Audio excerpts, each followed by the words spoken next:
Hello, and welcome to the Slow English Podcast, the space where learning meets calm and clarity. Here we take English slow so you can think deeper, speak clearer, and sound more natural. Now take a breath and let's get started.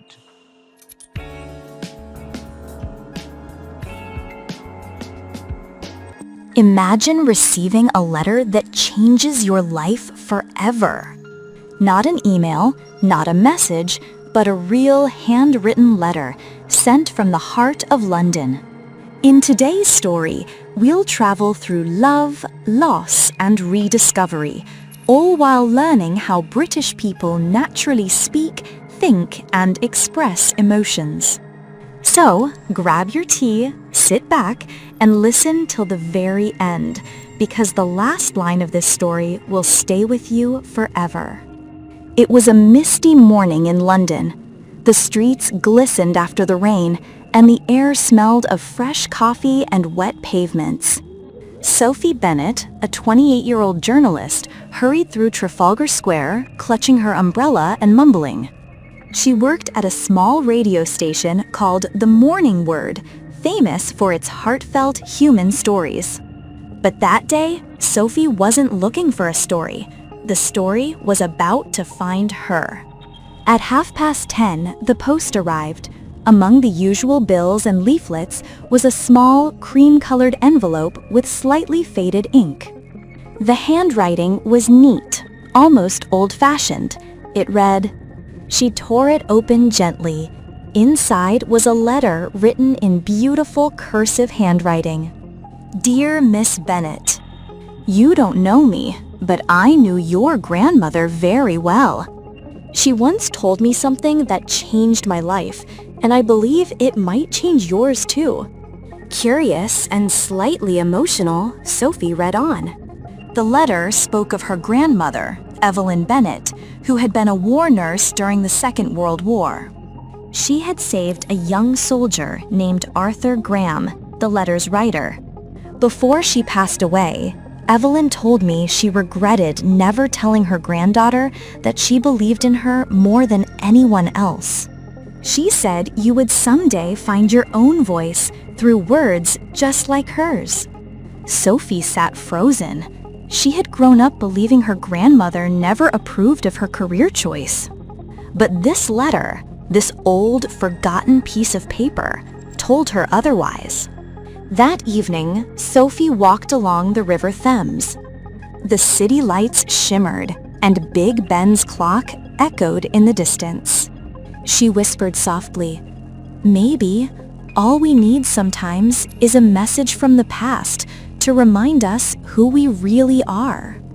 The next morning, Sophie went on air. Her voice trembled slightly as she said, Good morning, London. Today's story is not about someone else. It's about me and a letter that taught me how words can heal, even across generations.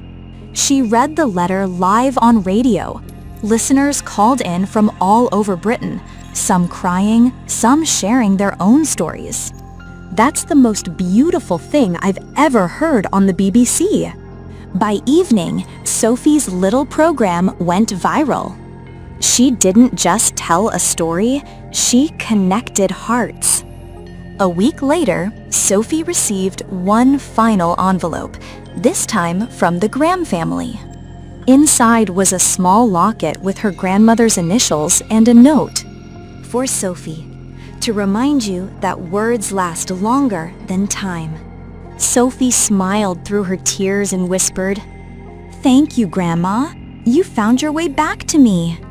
And that was the last letter from London. Through this story, you've heard real British English, natural expressions, daily speech, and emotional rhythm. Keep listening, keep learning, and remember, words, just like love, never truly fade. It was a misty morning in London.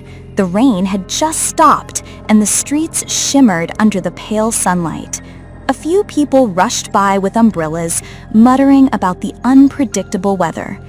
Somewhere in the distance, a bus rumbled past Trafalgar Square and the smell of coffee floated through the air.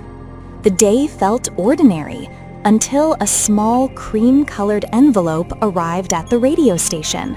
Its paper was slightly yellowed, the handwriting neat and elegant.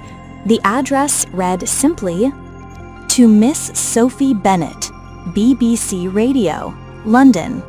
She turned it over in her hands. No sender's name, no return address. Who even writes letters these days? She thought, tearing it open carefully. Inside lay a sheet of paper filled with graceful, flowing handwriting. "Dear Miss Bennett, you don't know me, but I once knew your grandmother very well. She was a remarkable woman, full of kindness and quiet courage. During the war, she saved my life. I have carried her words with me ever since, and now I feel it's time to pass them on to you." The letter trembled in her hand as she read on. "Your grandmother once told me something that changed how I saw the world. She said, 'When you lose your way, write your truth, and you'll find your heart again.' Before she passed away, she told me she regretted never telling you how proud she was of the woman you've become. She believed that one day your words would heal others, just as hers once healed me." The paper slipped from her fingers. For years, she had believed her grandmother never approved of her choices, never truly understood her passion for stories and radio, and now here was proof that she had been wrong all along. Outside, London carried on. Buses groaned, footsteps echoed, rain threatened once more, but something inside her had shifted. That evening, she stood by the River Thames, watching the lights ripple across the water. Big Ben struck 6. She whispered softly to herself, "Maybe sometimes the past sends us messages when we need them most." The next morning, her voice trembled slightly as she began her live broadcast. "Good morning, London," she said.